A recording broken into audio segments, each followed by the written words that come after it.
हाँ सुनो, ये हम लोग लास्ट क्लास में देख रहे थे कि अगर कोई ऑब्जेक्ट है, कोई क्या है बताइए, ऑब्जेक्ट है, आप उसको किसी फिक्स्ड एक्सिस ऑफ रोटेशन के अबाउट अगर रोटेट कराते हैं किसी ओमेगा एंगुलर वेलोसिटी से, बोलिए, और इसके अंदर अगर हम कुछ पार्टिकल्स कंसीडर करें जैसे m1 मास का या फिर कुछ m2 मास का या फिर कुछ क्या mn मास का, m1 का डिस्टेंस एक्सिस ऑफ रोटेशन से अगर r1 हो, m2 का डिस्टेंस एक्सिस ऑफ रोटेशन से कितना हो अगर r2 हो, mn का डिस्टेंस एक्सिस ऑफ रोटेशन से कितना हो अगर rn हो, तो आपको याद होगा जब हम लोगों ने इसका काइनेटिक एनर्जी निकाला था तो वो काइनेटिक एनर्जी आया था हाफ, और फिर एक लंबा चौड़ा टर्म आया था m1 r1 square plus m2 r2 square, करते करते कहाँ तक जाएंगे mn rn स्क्वायर, और फिर यहाँ ओमेगा स्क्वायर आया था, याद है। और फिर जब हम लोगों ने इसको कंपेयर किया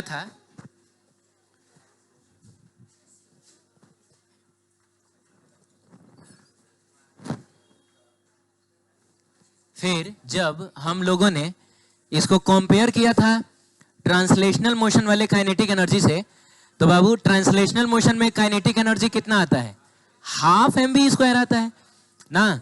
तो हमने ये देखा था कि इसमें हाफ है, इसमें भी हाफ है, ठीक है। ट्रांसलेशनल मोशन में लीनियर वेलोसिटी इंपॉर्टेंट होता है, तो इसीलिए यहाँ पर लीनियर वेलोसिटी का स्क्वायर आया है। रोटेशनल मोशन में कौन इंपॉर्टेंट होता है, एंगुलर वेलोसिटी, इसीलिए यहाँ पे एंगुलर वेलोसिटी का स्क्वायर आया है। रख फोन अंदर रख।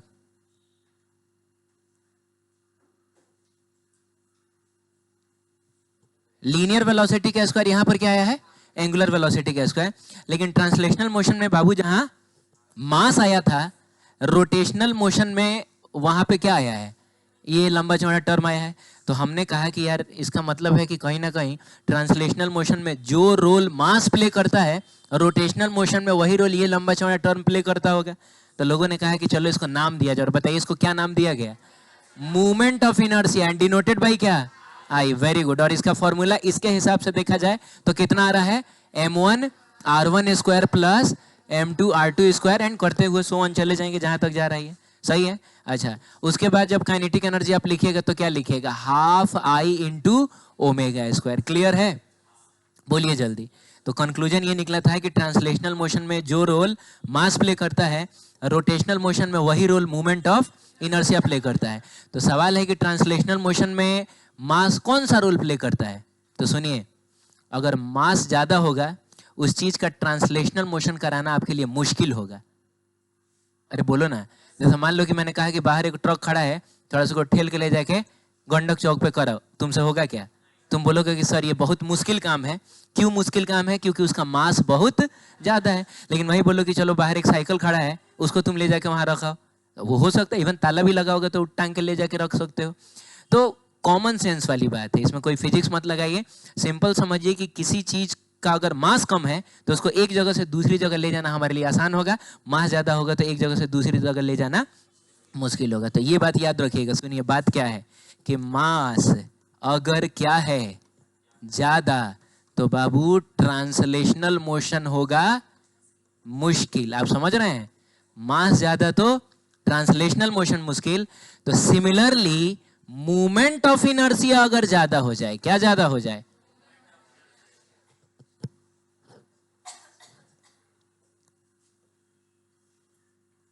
हाँ, मूवमेंट ऑफ इनर्शिया अगर ज्यादा हो जाए तो कौन सा मोशन मुश्किल हो जाएगा, तो रोटेशनल मोशन मुश्किल हो जाएगा। क्योंकि जो रोल ट्रांसलेशनल मोशन में मास प्ले करता है वही रोल रोटेशनल मोशन में कौन प्ले करता है, मूवमेंट ऑफ इनर्शिया। ये बात याद रखिएगा।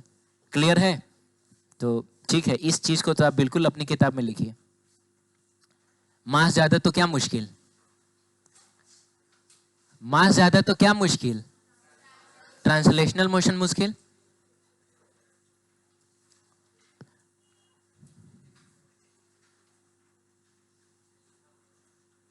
ये कॉमन सेंस के लिए है। नहीं नहीं, लिखा होता है अंग्रेजी में ना, लिखा है, गजब कर रहे हो। अपने लैंग्वेज में हिंदी में लिखो, ये ज्यादा लिखो, फिर उधर मुश्किल भी लिखो।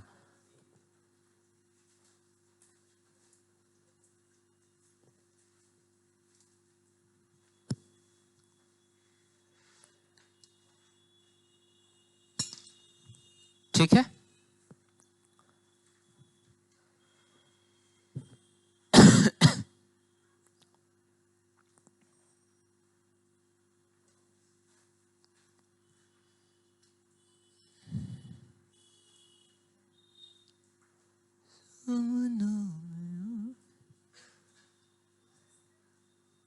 हो गया बाबू? चलो ठीक। अब सुनो, अब क्या है कि हमने तो ये देख लिया कि जो रोल ट्रांसलेशनल मोशन में मास प्ले करता है वही रोटेशनल मोशन में मूवमेंट ऑफ इनर्शिया। अब बताओ, ट्रांसलेशनल मोशन में मास एक बहुत इंपॉर्टेंट चीज था कि नहीं? अगर हम खाली काइनेमेटिक्स छोड़ दें, पहला जो हमने मोशन वाला चैप्टर पढ़ा था उसको छोड़ दें, तो बाकी हर चैप्टर में हमको हर क्वेश्चन में कुछ ना कुछ मास तो मिलता ही था ना। तो जितना इंपॉर्टेंट उधर मास था उतना इंपॉर्टेंट इधर मूवमेंट ऑफ इनर्शिया होगा। लेकिन बात यह है कि मास तो क्वेश्चन में दे दिया जाता था, मूवमेंट ऑफ इनर्शिया तुमको डायरेक्टली क्वेश्चन में नहीं देगा, वो तुमको निकालना पड़ेगा। आप समझ रहे हैं? तो इसका मतलब हुआ कि मूवमेंट ऑफ इनर्शिया अगर तुमसे नहीं निकला तो रोटेशन में एक कदम चलना भी आपके लिए बहुत मुश्किल हो जाएगा। तो हम देखेंगे different different system of masses का मूवमेंट ऑफ इनर्शिया हम कैसे निकालेंगे। ठीक है, तो सबसे पहले तो ये चीज हम लोग पढ़ लेते हैं कि movement of inertia plays the same role in कहाँ? Rotation. Movement of inertia rotation में वही रोल प्ले करता है विच मास प्लेज इन कहाँ? ट्रांसलेशन। सही है। और ये चीज भी यहाँ पे लिखा हुआ है कि more is the mass more it will be difficult to translate. समझ रहे हो? मास जितना ज्यादा ट्रांसलेशन मोशन उतना ही डिफिकल्ट होगा। और वही बोल रहा है कि more will be the value of क्या? Movement of inertia. और उसको रोटेट करना आपके लिए डिफिकल्ट हो जाएगा। अरे बोलिए। ठीक है, चलिए आगे बढ़ते हैं। Movement of inertia of discrete point masses. Babu, discrete point mass का मतलब हुआ मास जो होगा वो अलग अलग होगा कहीं कहीं। तो मान लीजिए कि ये है आपका एक्सिस ऑफ रोटेशन और यहाँ पर किसी r1 डिस्टेंस पे एक मास m1 है, इधर कहीं किसी r2 डिस्टेंस पर एक मास क्या है? m2 है, और यहाँ कहीं rn डिस्टेंस पर एक मास है आपका mn। बोलिए, ठीक है? ये n कुछ भी हो सकता है, 10 20 50 लाख करोड़ कुछ भी है कि नहीं? तो इस केस में अगर कोई पूछेगा कि इस एक्सिस ऑफ रोटेशन के अबाउट, इस एक्सिस ऑफ रोटेशन के अबाउट मूवमेंट ऑफ इनर्शिया कितना होगा, तो बाबू याद रखिएगा मूवमेंट ऑफ इनर्शिया हमेशा किसी ना किसी एक्सिस ऑफ रोटेशन के अबाउट ही आपसे पूछेगा ना। तो फॉर्मूला अभी थोड़ी देर पहले हम लोगों ने डिराइव किया है, बताइए क्या होगा? m1, अरे बस प्रैक्टिस के लिए लिख रहे हैं भाई, बोलो m1 r1 स्क्वायर प्लस, सबको बोलना है ये m2 r2 स्क्वायर, और करते करते कहां तक पहुंचोगे? तो mn rn स्क्वायर तक नहीं पहुंच जाओगे। अगर m1 m2 m3 पूछा जाए तो वो क्या है? तो वो मासेस है। लेकिन r1 r2 r3 r4 ये सब क्या है? ये आपका r1, ये आपका r2 है कि नहीं? और ये जो आपका rn था ये क्या है? क्या है ये? रेडियस। अगर ये रोटेट करेगा तो इन सारे लोगों का सर्कुलर मोशन होगा ना। तो ये r1 r2 rn ये सब रेडियस ही ना होगा उस सर्कुलर मोशन का। लेकिन रेडियस, एक मिनट, रेडियस बोलना उतना क्या बेचैनी है रे?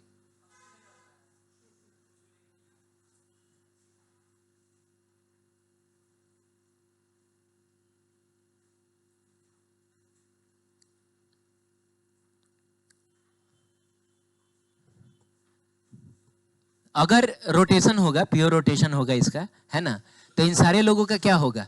सर्कुलर मोशन ही ना होगा। और सर्कुलर मोशन होगा तो कहीं ना कहीं r1 r2 rn ये सब रेडियस की तरह बिहेव करेगा। तो आप इसको रेडियस भी बोल सकते हैं, या फिर आप इसको बोलिए कि ये है m1 m2 m3 mn, इन सब का perpendicular distance from axis of क्या? रोटेशन। तो हम लोग बोल सकते हैं कि ये सब क्या है बताइए? ये सब परपेंडिकुलर डिस्टेंसेस ऑफ मासेस। अरे बोलो ना, फ्रॉम क्या? Axis of rotation, from axis of rotation है। सही है, आगे बढ़ते हैं।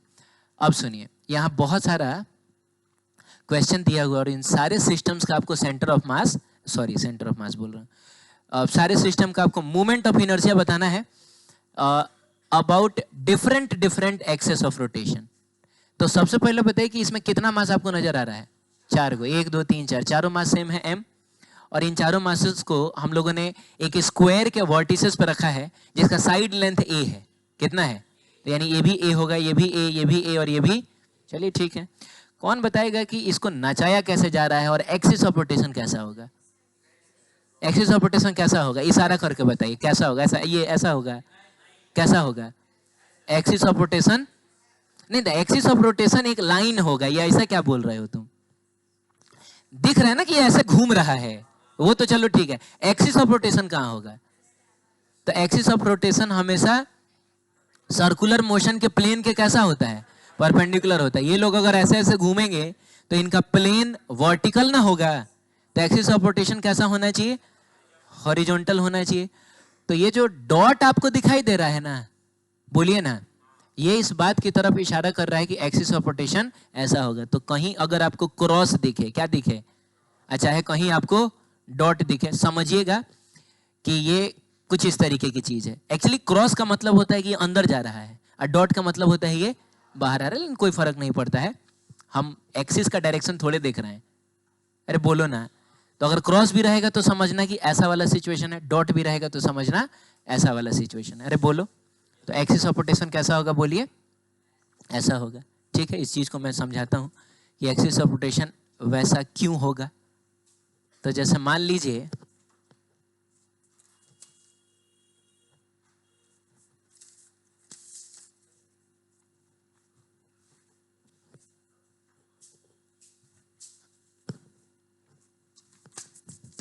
मान लो कि ये स्क्वायर है, क्या है? स्क्वायर है। तो इस स्क्वायर के चारों कॉर्नर्स पे एक एक मास रखा हुआ है। इसको रोटेट कैसे कराया जा रहा है? तो ये देखो, ये रहा,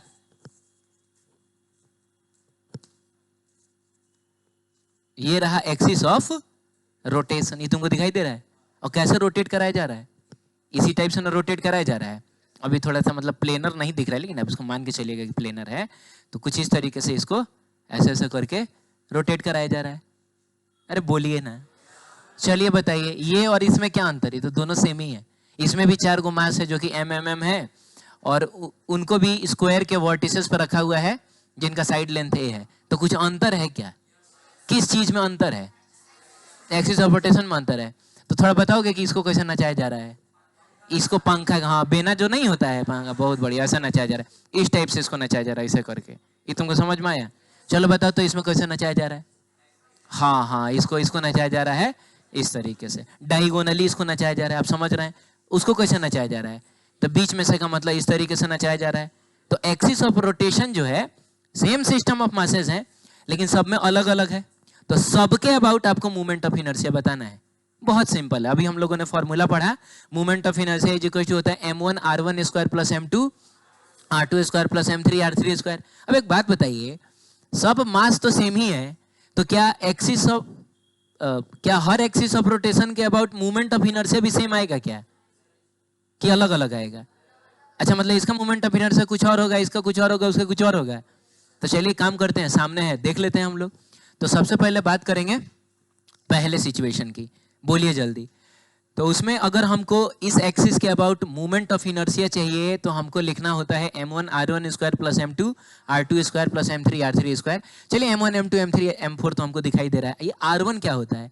तो r1 r2 होता है perpendicular distance from axis of rotation. तो बाबू एक्सिस ऑफ रोटेशन ये रहा, तो इस मास का जो परपेंडिकुलर डिस्टेंस होगा वो यही ना होगा।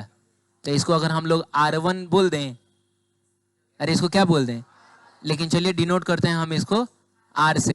तो बताइए ये कितना होगा? तो ये भी r ही ना होगा, इसीलिए मैंने r1 r2 नहीं लिखा है। काहे के लिए r1 r2 लिखूं जब मुझको पता है कि जितना ये होगा उतना ही ये होगा। ठीक है, तो ये भी कितना होगा बताओ, और ये भी कितना होगा? तो आपको नहीं लग रहा है कि हर मास का एक्सिस ऑफ रोटेशन से जो डिस्टेंस है वो कितना है? r है। तो सवाल है कि ये r आखिर होगा कितना? ये हम बाद में लिखेंगे, पहले बताइए r कितना होगा? r कितना होगा है जी? r कितना होगा? तो यहां से लेकर यहां तक √2, अगर ये a है तो यहां से यहां तक √2a होता है। तो आपको नहीं लग रहा है कि ये उसका आधा है? तो ये हो जाएगा √2a का आधा, का मतलब हो गया a बाई √2। चलिए हम लोग निकालते हैं मूवमेंट ऑफ इनर्शिया। तो इसी को m1 मान लिया जाए। तो बाबू m1 की जगह m और r1 की जगह r। तो हम लोग लिखेंगे m1 यानी कि m, r1 का स्क्वायर यानी कि r का स्क्वायर। चलो इसके बारे में बताओ क्या लिखें? m2 की जगह पे भी m और r2 की जगह पे भी आ रही है। तो क्या इसमें जोड़ें कि एक मिनट, इसको भी देखोगे तो M1 M है, सॉरी M3 M है, और R3 भी कितना है, R है, तो इसका भी तो MR स्क्वायर ही ना आएगा, इसका भी तो MR स्क्वायर ही ना आएगा। तो एक काम किया जाए ना, इसी को हम लोग 4 से मल्टीप्लाई कर दें, तो बताइए M और R की जगह पे A बाई √2 का स्क्वायर इंटू कितना 4 हो जाएगा। अब √2 का स्क्वायर तो 2 होगा, 2 से 4 कटेगा, 2 टाइम्स में जाएगा और मिला जुला के आएगा 2MA। ये तुमको समझ में आया है? दोबारा हाथ उठाइए। सिद्धार्थ नाम है तुम्हारा, दोबारा समझना है। चलो समझ में आया ना, ईमानदारी से बोल रहे हो? चलो ठीक ठीक, ये है। आइए हम इसमें देखते हैं। तो बाबू इसमें M1 M2 M3 M4 तो आपको दिख रहा है, बस वही R1 R2 R3 R4 ढूंढ लेना है। तो आप बताइए कि अगर मैं इसको M1 बोलूं तो R1 कितना होगा? R1 कितना होगा? क्योंकि ये एक्सिस ऑफ रोटेशन पे ही पड़ा हुआ है। Very good. अगर मैं इसको M2 बोलूं, क्या बोलूं, तो R2 कितना होगा? हाँ, तो एक्सिस ऑफ रोटेशन से ये A डिस्टेंस पर ही ना है। अगर इसको M3 बोला जाए तो R3 कितना होगा? वो भी यही होगा। आप समझ रहे हैं? और अगर इसको M4 बोला जाए तो R4 कितना होगा? 0। तो अगर हम लोग लिखें मोमेंट ऑफ इनर्शिया, तो सबसे पहले बताइए इसका कितना होगा? तो M इंटू 0 का स्क्वायर नहीं हो जाएगा? अब प्लस बताइए इसका कितना होगा? तो M इंटू ए स्क्वायर, प्लस इसका बताइए इसका कितना होगा? M इंटू ए स्क्वायर। समझ में आ रहा है ना कि कैसे M इंटू ए स्क्वायर हो रहा है? M और इसका परपेंडिकुलर डिस्टेंस कितना है? A है। चलो इसका बताओ कितना होगा? तो M इंटू 0 का स्क्वायर, तो मिला जुला कि ये MA square plus MA square कितना हो जाएगा? 2MA square. और पिछली बार भी कितना आया था? 2MA square. तो ये तो बराबर आ गया। एक्सिस ऑफ रोटेशन बदलने के बावजूद भी ये क्या आ गया? बराबर आ गया। तो इसका क्या मतलब हुआ? इसका मतलब हुआ कि जितना मुश्किल आपको इन 4 मासेस को ऐसे रोटेट कराने में होगा, अरे बोलो, उतना ही मुश्किल आपको इन 4 मासेस को ऐसे रोटेट कराने में भी होगा। जितना एनर्जी इसको ऐसे 4 चक्कर लगाने में आपका खर्च होगा, है, उतना ही एनर्जी आपको ऐसे 4 चक्कर लगाने में भी खर्च होगा। सेम टाइप का मुश्किल होगा, क्योंकि सेम मूवमेंट ऑफ इनर्शिया आया है। तो सवाल है कि इन दोनों केसेस में तो आ गया, क्या आगे के केस में भी सेम ही आएगा? तो अब कह नहीं सकते हैं, देखना पड़ेगा, है कि नहीं? चलिए देख लेते हैं हम लोग। आइए, हाँ अब बताइए, इस केस में अगर मैं इसको M1 बोलूं तो बताओ R1 कितना होगा? R1 कितना होगा? अरे तो ये एक्सिस ऑफ रोटेशन से कितनी दूरी पे है? तो A डिस्टेंस पे ही ना है। अच्छा, ये A डिस्टेंस पे नहीं है क्या? इसको नहीं बोलेंगे? कौन सा डिस्टेंस लेना होता है? परपेंडिकुलर डिस्टेंस लेना होता है। तो बाबू परपेंडिकुलर डिस्टेंस तो यहां से ना लोगे कुछ इस तरीके से तुम, तो इसको अगर हम लोग R बोल दें, अरे बोलो, तो इसका भी परपेंडिकुलर डिस्टेंस तो उतना ही ना R होगा। और बताइए ये R आखिर होगा कितना? तो टोटल था तुम्हारा √2a, क्योंकि इस डिस्टेंस को हम लोग A ले रहे हैं, ठीक है, √2a। तो आपको नहीं लग रहा है कि √2a का आधा है, यानी कि A बाई √2a है। तो क्या अब लिखा जाए मोमेंट ऑफ इनर्शिया पूरे सिस्टम का? तो चलिए बताइए M1 की जगह क्या लिया जाए? M। और R1 की जगह पे तो हम लोग R ही ले लेते हैं, बाद रख लेंगे A बाई √2। अभी फिलहाल के लिए R लिखे हैं, तो R स्क्वायर। चलिए प्लस बताइए इसके लिए, बताइए M2 कितना है? 0 है। M2 0 है, तो M2 तो M ना है। R2 कितना है? 0 है, तो M इंटू कितना? 0 का स्क्वायर। बस ऐसे ही बारी बारी से सबका लिख के जोड़ देंगे। इसके बारे में बताइए। M इंटू R स्क्वायर हो जाएगा, M into R square, plus इसके बारे में बताइए। तो M इंटू, ये एक्सिस ऑफ रोटेशन पे ही ना है, तो ये हो जाएगा 0 का स्क्वायर। ये बताइए ये 2MR स्क्वायर हो गया क्या? और R की जगह पे हमको क्या रखना है? A बाई √2 रखना है। तो 2M A बाई √2 का स्क्वायर, और मिला जुला के ये तो 2 हो जाएगा ना, क्योंकि स्क्वायर करोगे, और 2 से 2 कट जाएगा, आंसर कितना आ गया? ओ, तो इसका मोमेंट ऑफ इनर्शिया उतना नहीं आया। फर्स्ट केस में कितना आया था? सेकंड केस में भी आया था 2MA स्क्वायर, लेकिन बाबू इस केस में आया MA स्क्वायर। क्या मतलब हुआ इसका? मतलब ये हुआ कि जितना मुश्किल आपको ऐसे नचाने में होगा, उतना ही मुश्किल आपको ऐसे ना चाहने में होगा, लेकिन उससे कम मुश्किल आपको ऐसे ना चाहिए, ऐसे करके ये आसानी से ना चाहिए, ये कहना चाह रहा है। क्लियर है? मूवमेंट ऑफ इनर्शिया कम हो गया का मतलब हुआ रोटेशन पहले से आसान हो जाएगा। ठीक है, आगे बढ़ते हैं। अब इसका तो आपको बताना है ना, ये आप बताइए जल्दी से, बताओ ना। तो सवेरे मैंने धोया है, अब देखो चुरा दिया है सब मैंने। हाँ,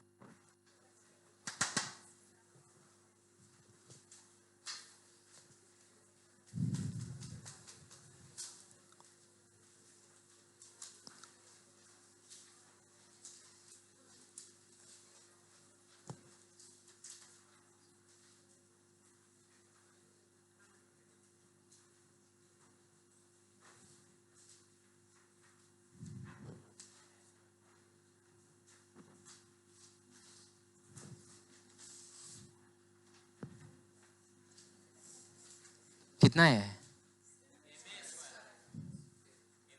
अब बनाई कहाँ है? किताब में बनाई है।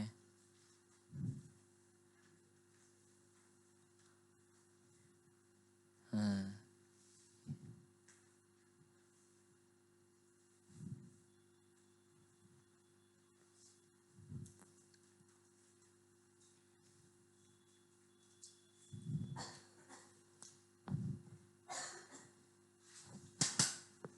क्या कर रहा है तू?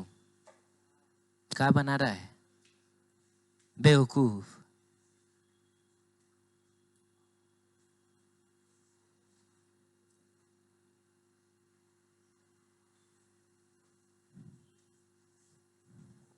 तो उसका बुक से क्या लेना देना है? मोमेंट ऑफ इनर्शिया का फॉर्मूला बताएगा क्या निकला था?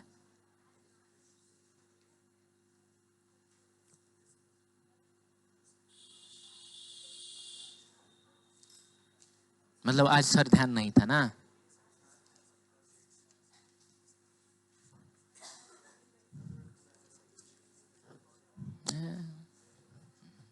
कितना आया है?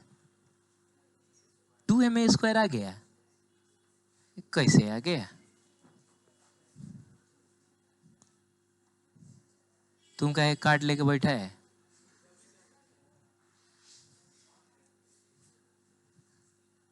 तुम्हारा दोस्त है?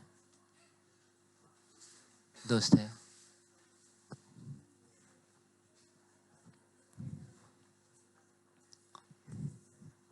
ठीक है।